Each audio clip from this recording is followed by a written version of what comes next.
আজকে এই জুলাই আন্দোলন এবং জুলাইকে প্রশ্নবিদ্ধ করছে, আমরা সেই সকল বেয়াদবকে বলতে চাই, মুখ সামলান, না হলে কিন্তু শরীর সামলাতে পারবেন না।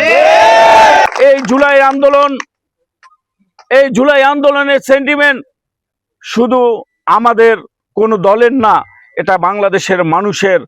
যার এমন একজন ভাই আছেন, তার 2টি সন্তান হারিয়েছেন, এমন একজন মা আছে, তার 2টি সন্তান হারিয়েছেন, তাদের কষ্ট অনেক। যারা গুম খুন হয়ে আছে তাদের কষ্ট অনেক। এই দেশের প্রতি তাদের ভালোবাসা আছে, আমরাও চাই এই সকল পরিবারের প্রতি আমাদেরও ভালোবাসা আছে, আমরাও তাদের পাশে থাকতে চাই। এই জুলাই শহীদ পরিবারদের পাশে থাকতে চাই, গুম খুন হওয়া সেই 17 বছরের যোদ্ধাদের পরিবারের পাশে থাকতে চাই। আমরা তাদের ভালোবাসা দিয়ে তাদের মনে শান্তি এনে দিতে চাই।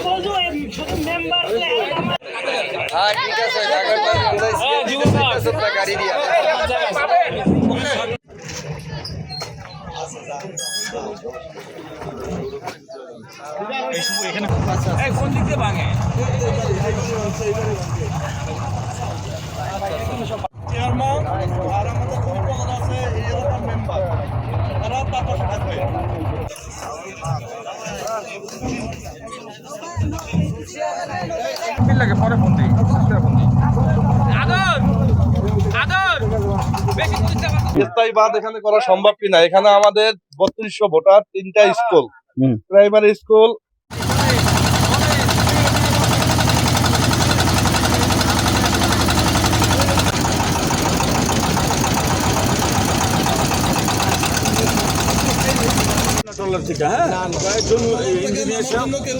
আপনারা এখানে থাকেন।